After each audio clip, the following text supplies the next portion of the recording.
The removal of fuel subsidies by President Bola Tinubu has continued to generate reactions across the land, especially with the latest hike in the pump price of premium motor spirit, popularly known as petrol. While some Nigerians believe that it is necessary to remove the subsidy in order to reduce government spending and to improve the economy, others believe that the removal of the subsidy will have a negative impact on the poor and vulnerable. The government has said that it will provide some relief to the poor and vulnerable through a number of measures, such as cash transfers and tax breaks. However, it is unclear how effective these measures will be. Just on Wednesday, President Tinubu met with selected members of his party, the All Progressives Congress in Abuja, to discuss further modalities to be adopted in the alleviation of these hardships brought about by the removal of the subsidy on fuel. Well, joining us right now to have a conversation around the fuel subsidy removal, its impact, and the economy, and of course its people, we have a lawyer and political activist, Dele Farotimi. Thank you for joining us this afternoon. Thanks for joining us on Newsday. Thank you very much for having me. It's a pleasure being with you. Unfortunately, these times are not the rosiest. Desperation is at an all-time high. The NLC, the Labor Congress, they have threatened, well, of course they have called the palliatives proposed by the government as callous. They are quite skeptical about how the rollout will be, saying it is not transparent, and they are now saying that they think that they might pull out of talks with the government. In your opinion, is it a good idea for them to pull out of these talks, or should they stay the course and try and get some kind of negotiations, as things are quite dire and this is just the situation we're in? Well, we always try to normalize our obviously abominable situation we skirt around the issues. Because when you speak to the subject of subsidy, the way it's been framed, I believe every major candidate in the last election did say they were going to remove subsidy. But the question that nobody appears to be dealing with right now is exactly what is this subsidy? Who is subsidizing who? If the NLC is talking about withdrawing from negotiations with the government, the question is exactly who were the NLC representing at these negotiations? Were they speaking for me? Was Kabiru, the shoemaker, amongst the people the NLC was speaking for? Iyachukudi, that was selling to that abominable creature, was she also represented by the NLC? Does the NLC have a track record of speaking for the disenfranchised in Nigeria, the disinherited, and the victims of Nigeria? The NLC is a trade union. It deals with the rights of its members. It represents less than a percentile of the Nigerian people. The Nigerian people themselves exercise their franchise. Let's not speak to the legitimacy or otherwise of the person who has presumed to do what was done in one fell swoop on the 29th of May. A friend was using the analogy of a surgery for me today. And he said, oh, it could be likened to a situation where the surgeon ignored to administer anesthesia before commencing the surgery. And I said, no, this is worse.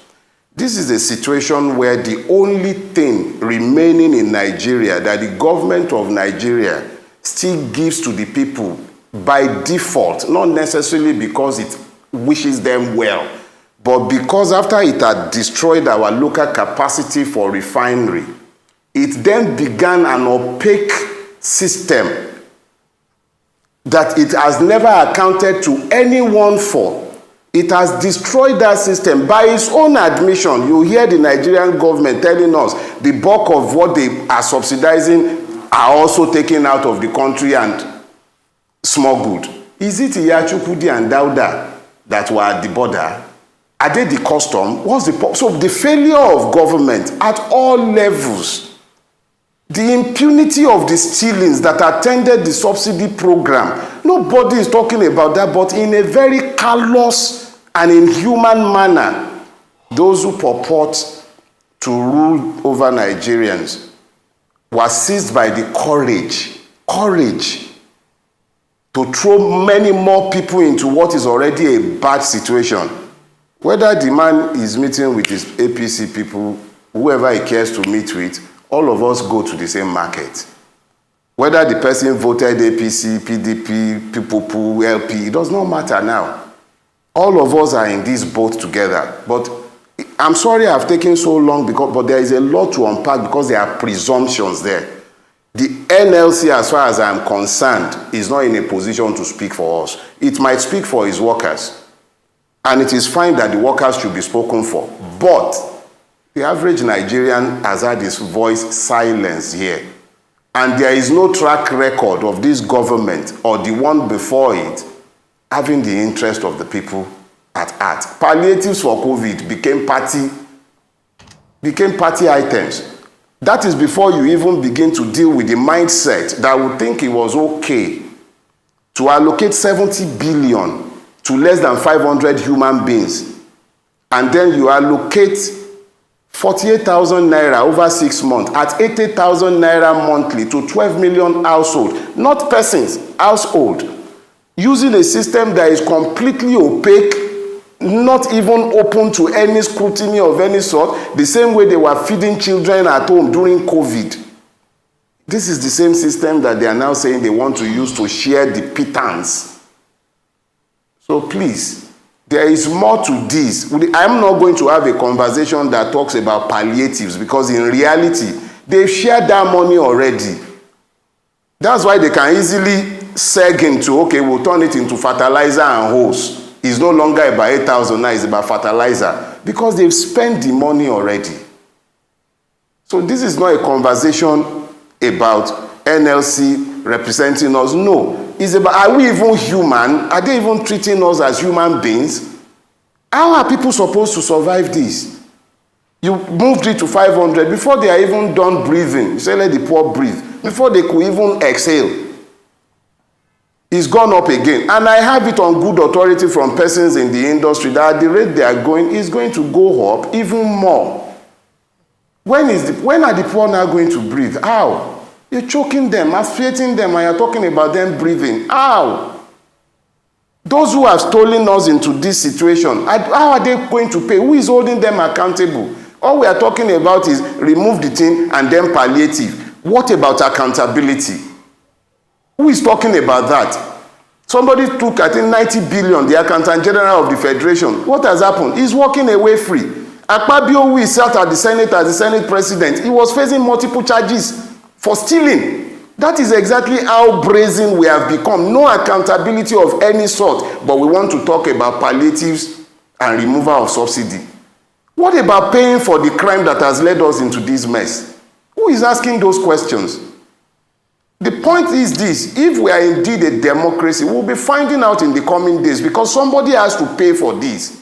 Somebody has to pay for this. It's not about removal of subsidy. Every major candidate in the election agreed that it had become an unsustainable fiasco. But what led into its unsustainability? Why are we not talking about that? Who are the persons responsible? Mr. Farotimi, thank you so much. You've given us, quite a very detailed and heartbreaking explanation, on what's happening in the country at the moment.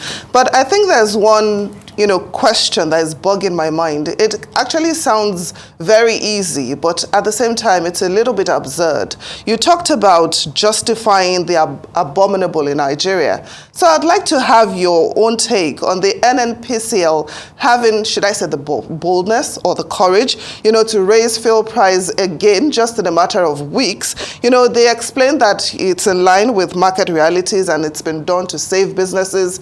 But I don't know, help me make sense of it. Does it make sense to you? Nothing in our country actually makes sense anymore, if we are going to tell ourselves the truth. Reality is that what we do these days is that we just coast along and we just allow ourselves to survive. We have lived for so long next to what is essentially a rubbish heap that we've lost our capacity to smell. So we sit down in the midst of our mess and we eat, we drink, we party, and we forget. But the thing is this, the government of Nigeria does not treat the people of Nigeria as human beings. It's not just about treating us as citizens. We are not treated as human beings. Let's imagine this. What kind of mentality, what idea governs a system or a country where the government believes that it is okay to budget 70 billion for less than 500 people and then give what is essentially nothing, crumbs, to so many? So when you now talk about NNPC, who is telling us that the petroleum industry has been deregulated, is still busy being the one fixing prices. When you ask them, what constitutes this price component? NNPC can't tell me and you. The same NNPC that was given an institutional monopoly has today handed that monopoly to a company in which it had invested $2 billion on my behalf and on your behalf. And now that company is now going to be the operator of the monopoly that once belonged to the NNPC. And we are not meant to ask questions. We can't speak to demand how did we arrive at this price. The same NNPC that told all of us in broad daylight that it is doing direct sale and direct purchase, which meant it was giving crude and it was taking product. Up till today, we don't know exactly where and how the subsidy has arisen. Who was being paid? Nobody is telling who. So the point is this: we've gotten to the point where they just say things because they know there will be no consequences. If people believe that there will be consequences for their actions, if they believe they will be held to account and they will be asked to answer questions in relation to the things that issue forth from their mouths, I am certain that you will have less of this abomination strolling around in broad daylight in our country. We were buying toxic fuel in this country, fuel that will not be sold in any country or other country in the world. We're buying it in Nigeria. Nobody ever paid for that criminality. Nobody. Till today, nobody paid. They told us you are doing direct sale, direct purchase. Up till today, nobody is asking questions. And yet you are demanding. And don't worry, before the end of this month or next month, they will tell us to pay some more.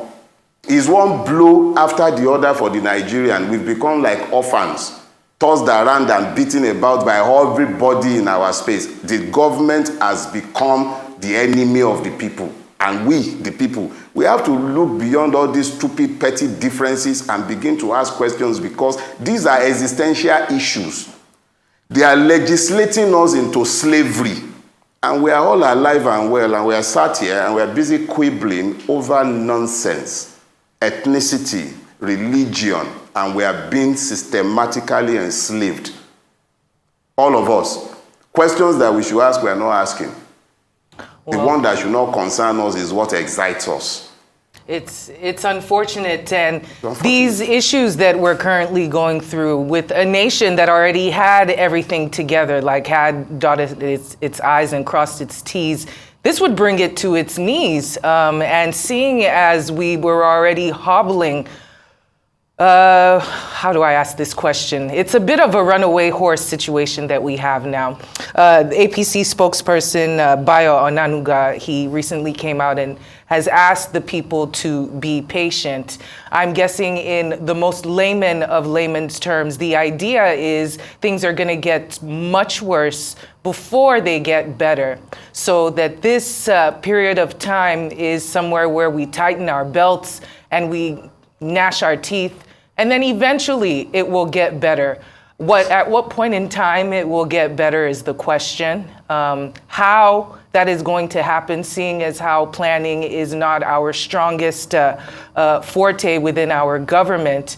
How is it possible to turn things around? I know you're not an economist, but is it even possible to get things to even just an even layer? What would the government need to do? What would the APC need to do? What kind of statements do they need to come out with in order to pacify the Nigerians that are struggling right now? Because honestly, telling everyone to be patient is just going to create more impatience. Your thoughts on that? You see, Mr. Bayo Ononuga is paid to say what he has said. And he can't be expected to say anything different from what he has said. He is paid to tell us what the government believes we should be hearing. But it is incumbent on every human being, every sentient being who has the capacity to think on their own, to examine the foundation from which the person has proceeded. There is nothing about Nigeria that inspires hope. Nothing. Every time we have sought to move beyond where we are, the system has managed to truncate hope. And what you have today is a situation where the idea that governs Nigeria, the idea is about idea. You said the Nigerian government, we are not good with planning. They are actually very, very good with planning. It's just that the plans are necessarily evil and not necessarily exertions in relation or on behalf of the people. When it comes to stealing, they plan well. When it comes to grabbing power, they are very meticulous about planning into the future. But the interest of the people ranks nowhere in their mind. Think about it. The only thing remaining that the Nigerian benefits, and I'm not suggesting that it should have been preserved, it would eventually have had to go. But the most basic of the things that should have been done was to have made sure that at the pressure points, government would have provided palliatives to deal with the pressure points. But you are dealing with a situation where the same government that has failed at providing palliatives, at making sure that the subsidy the people themselves are given to government are eliminated by government becoming efficient, plugging his own loopholes, stopping the waste, the thinking that would think it was okay to allocate 70 billion to legislators, 35 billion to judges, that thinking that would also believe that it's okay to now leave the people to the vagaries and then be talking about palliatives after the fact and then proceed to increase the price a second time. That tells you that these are not people who care anything about the people. They don't care. So all those things that Bayo Ononuga is saying is just another round of lies that the APC is not exclusive to the APC, if I may say so, but Nigerian politicians generally, but particularly the APC, since the reign of impunity has been established in this country in 2015, they don't care. All those things he was saying does not connect with the reality on the ground. They want us to keep forbearing.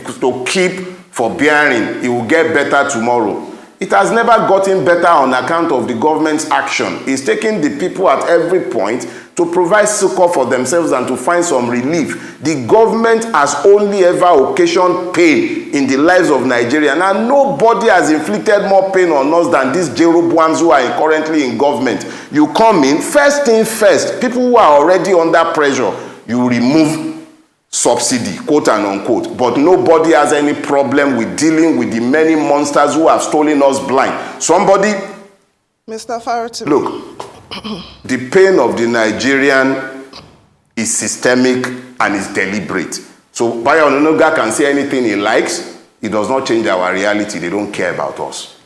Mr. Farotimi, you have, highlighted all the problems, all the issues, Nigeria is currently facing at the moment. But I'd like us to talk about solutions. Is it possible that the judiciary can indeed be the last hope of the common man? In developed countries, we usually hear of civil society organizations, rights groups, suing the government, taking them to court to reverse unfavorable decisions and policies taken by the government. Can that work here in Nigeria? How can we make it work?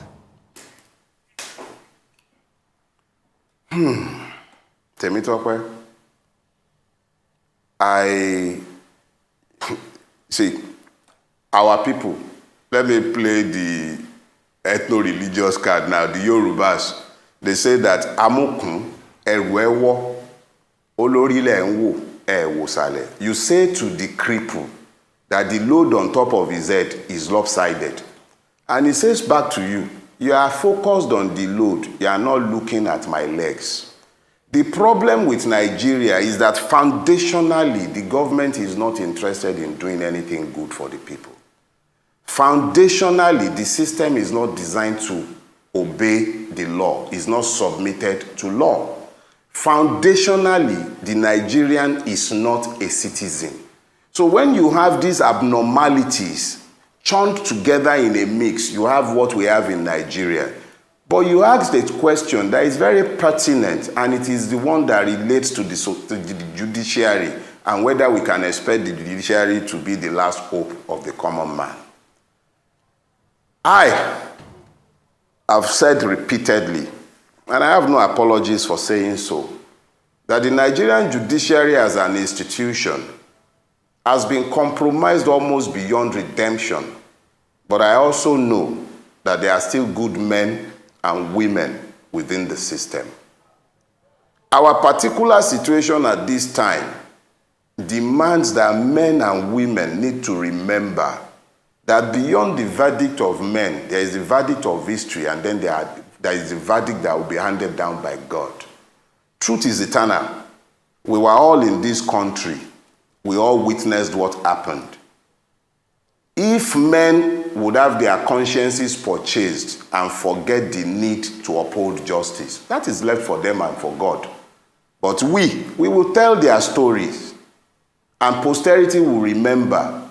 So I will say without equivocation, there is nothing institutional about the Nigerian judiciary that should lead anyone to be optimistic about it retaining the capacity to dispense justice. However, as I have said, there is always a remnant. Perhaps out of these 5, there will be remnants. But only God knows who and who would those remnants be. But I do know one thing. It is up to the judiciary to save Nigeria from itself. Because the spiral of hopelessness is essentially because of the illegitimacy of the man who is running amok. Well, Mr. Dele Farotimi, to the sacrifices being demanded of them. That's my personal opinion. right, And I'm entitled to it. I'm not saying that that is the opinion of Arise News.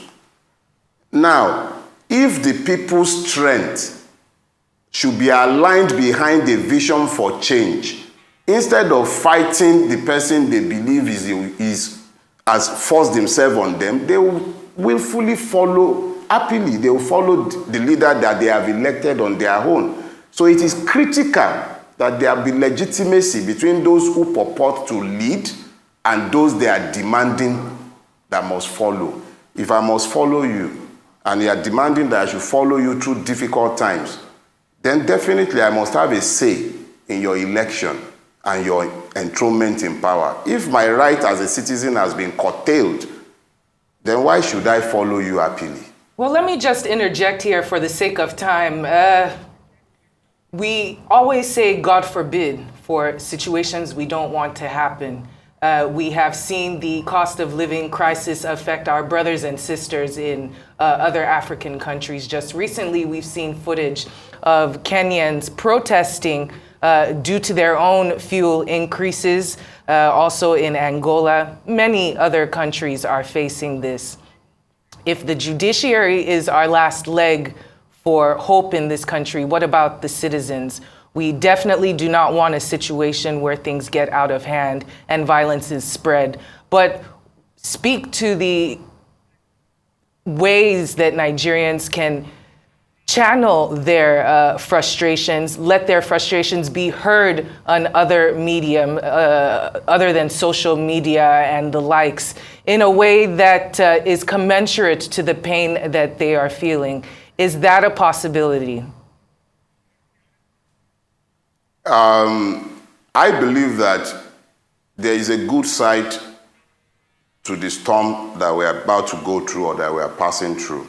And the good side to that is the fact that it is going to become increasingly easier to show the people the commonalities of their affliction. I don't use the word citizen in relation to the Nigerian. You cannot have citizenship in a place that is not governed by the rule of law. So we are not citizens. The realization of this fact will be one of the first steps on the path to our liberation. Because if you are unaware of the exact nature of your existence, you are unlikely to fight to change that existence. But the Nigerian is not a citizen. If we didn't know before, even what they are proposing as palliatives in this season should tell us the truth of our existence. We are not citizens.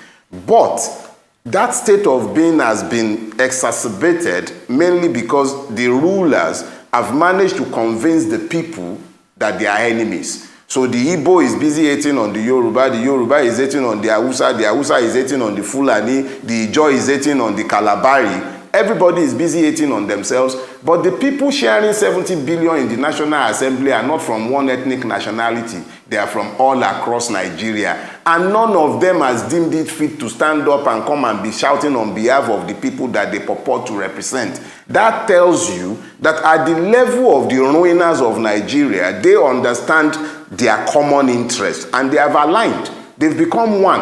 It is the victims themselves, the people who have become so divided that they are unable to recognize the need to unite so that they can then demand to be treated as human beings and then as citizens. Because you first of all have to be treated as human beings before you can be treated as citizens. The same people demanding that we tighten our belt every day, they are going around in convoys. We are the ones who maintain them in style. So I am convinced that there will be a good side to all of this. When everybody has sufficiently recognized the fact that we are all suffering the same, Yachukudi and Bolaji and even Ebitimi, they will stop hating on each other and quarreling all the time. They will realize that their true enemies are the ones who have been pointing their enemies at them. So frankly, our situation is bad, but it also provides a path into the future. We, the victims, are the ones who need to unite. This government, this system, it doesn't have anything good for us. The idea of Nigeria, as far as the governing system is concerned, is for the poor to remain poor, subservient, incapable of questioning the rulers, and the rulers to live above the law like royalties. And the poor can jolly well go to wherever they care to go. That is the reality of our existence in Nigeria today. Well, Mr. Dele Farotimi, every time you come on the program, you always leave us tongue-tied. But thank you so much for coming on Newsday. Lawyer and political activist Dele Farotimi, thank you so much for joining us on Newsday. Retired lawyer. Retired lawyer. Thank you very much for having me.